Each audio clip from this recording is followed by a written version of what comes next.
Welcome to Proven and Probable, where we deliver mining insights and bullion sales in the form of physical delivery, offshore depositories, and private blockchain distributed ledger technology. Welcome to Proven and Probable. I'm your host, Maurice Jackson. Today, we will provide an update on Millrock Resources' initial assay results on the Aurora targets located in the prolific Tintina Gold Province in Alaska. Joining us for a conversation is Gregory Beischer, the CEO of Millrock Resources. Mr. Beischer, welcome to the show, sir. Good afternoon, Maurice. Gregory, for someone new to Millrock Resources, please introduce the exciting opportunity the company presents to the market, and in particular, the 64 North project. Sure, Maurice. As you know, we're an early stage generative mineral explorer, early stage exploration geologist with a multitude of projects that we finance by making agreements with other exploration and mining companies.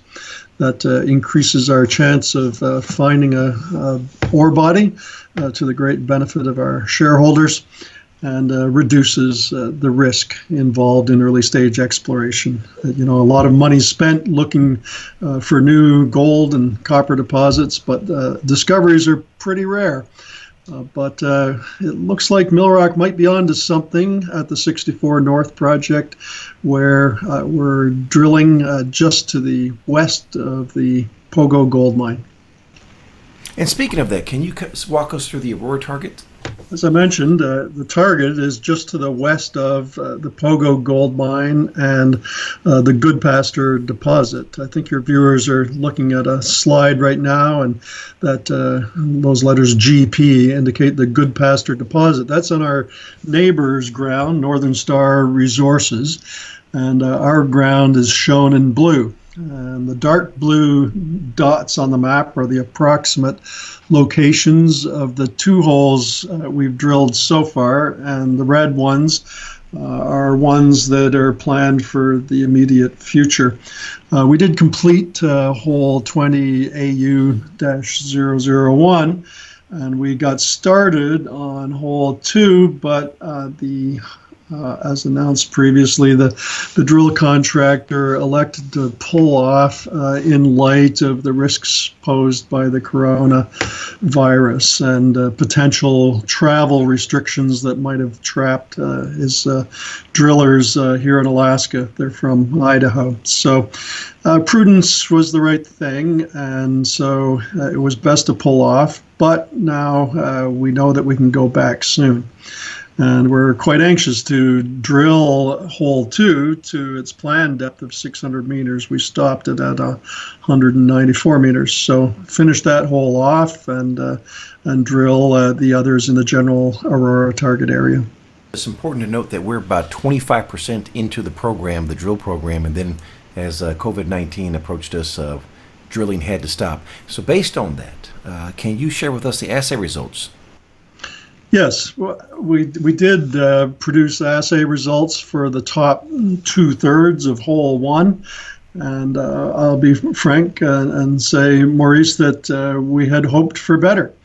Honestly, looking at the drill core, it was quite well altered with dolomite and sericite, telling us that a lot of fluid had moved through the rock, and we had seen the typical pathfinder minerals, pyrite and arsenopyrite, and even a little bit of bismuth sulfide, which is a very good indicator next door at Pogo that you're in or close to a gold deposit. And we had rather expected higher gold values, but we didn't get them. So it's a geological problem that we have to solve.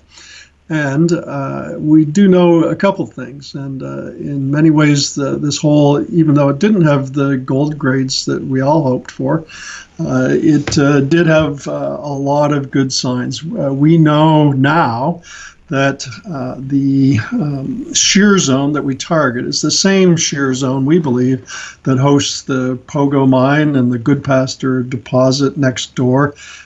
Comes over onto Millrock's claims. It's a shallow northwest dipping fault zone, and we thought we had detected it through geophysical methods, and now that's confirmed. We drilled through the conductive zone, observable through the geophysical survey, and sure enough, the rocks were faulted and were mineralized with a little bit of quartz and pyrite and arsenopyrite. So we know now that this geophysical tool works, and we can therefore plan our hole depths accordingly, and we can work our way, drilling holes, piercing that fault zone in various places, and thereby get a vector towards the gold-bearing part of the system. Based on the results, are there any changes that will be made in the drill program based on what we know right now? Not as it stands right now, no. We'll continue with the plan. These holes are spaced out a little ways. The next one we'll drill actually is one immediately to the north of hole 1. It's about 450 meters away.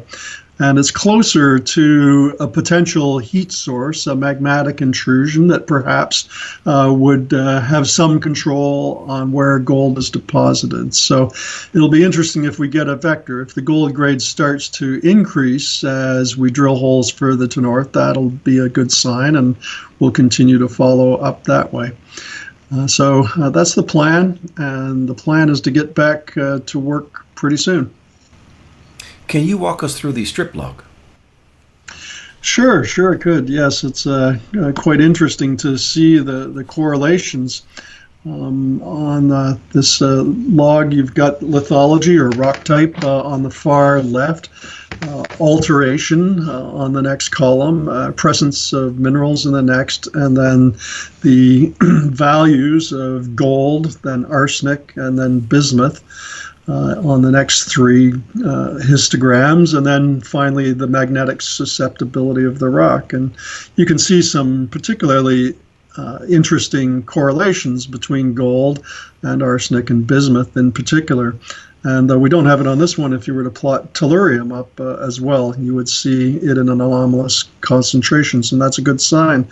So sometimes if we were to see just arsenic and bismuth together, but no gold, then that would be a good indication that we're close by to something. In this case, we did get some gold, you can see from those histograms, but it would have been better if it was a substantially higher gold content. But nevertheless, it tells us we're in the right area, and you can see from those histograms that there's at least 3 distinct levels below surface. The depth is indicated on the far left side, depth below surface. And so you can see there's at least 3 zones where there's pathfinder elements plus some gold mineralization. So interesting patterns that we'll chase out. But right now we've only got part of the very first hole in the program to learn from. We're getting a lot out of it, but it's not possible to get a vector from just one point. So it's a good start, and we will look forward to continuing. I like to share with my children, when you're drilling, it's like playing hide and go seek, and right now you're very warm, but you want to be hot. Exactly, yep, and that's the goal. Sir, any updates when drilling may resume? Sure, it's an evolving process, but we've established a way to proceed that we believe will be perfectly safe and protective of the drill contractor's employees and Millrock's own employees. And we've got those protocols and procedures planned out. And honestly, we'd already be back drilling right now, except in Alaska. We're right in the middle of the spring thaw, and the snow is melting away quickly.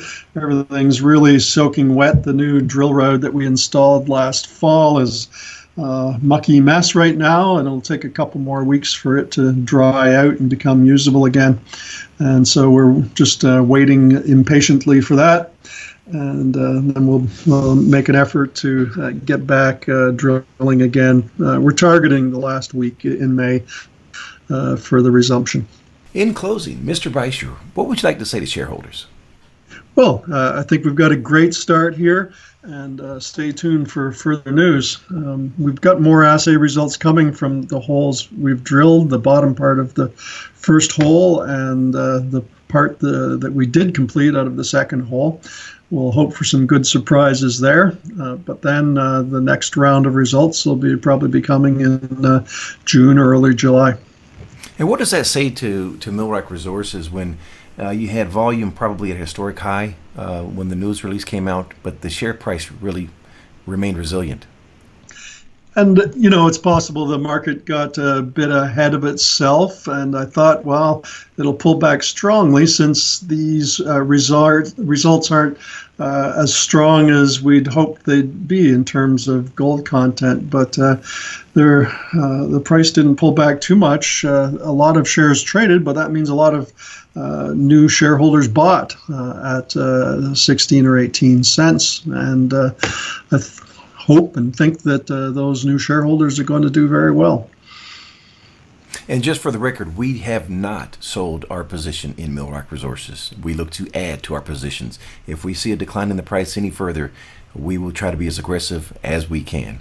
Mr. Beischer, for someone listening that wants to get more information on Millrock Resources, please share the contact details.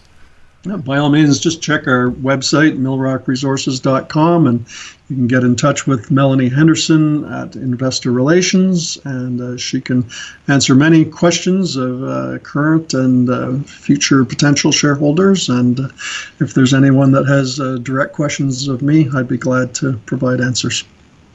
Millrock Resources trades on the TSXV symbol MRO and on the OTCQB symbol MLRKF.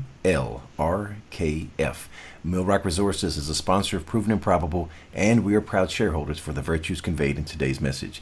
And as a reminder, I'm a licensed representative for Miles Franklin Precious Metals Investments, where we provide a number of options to expand your precious metals portfolio, from physical delivery, offshore depositories, and precious metal IRAs. Call me directly at 855-505-1900, or you may email Maurice at milesfranklin.com.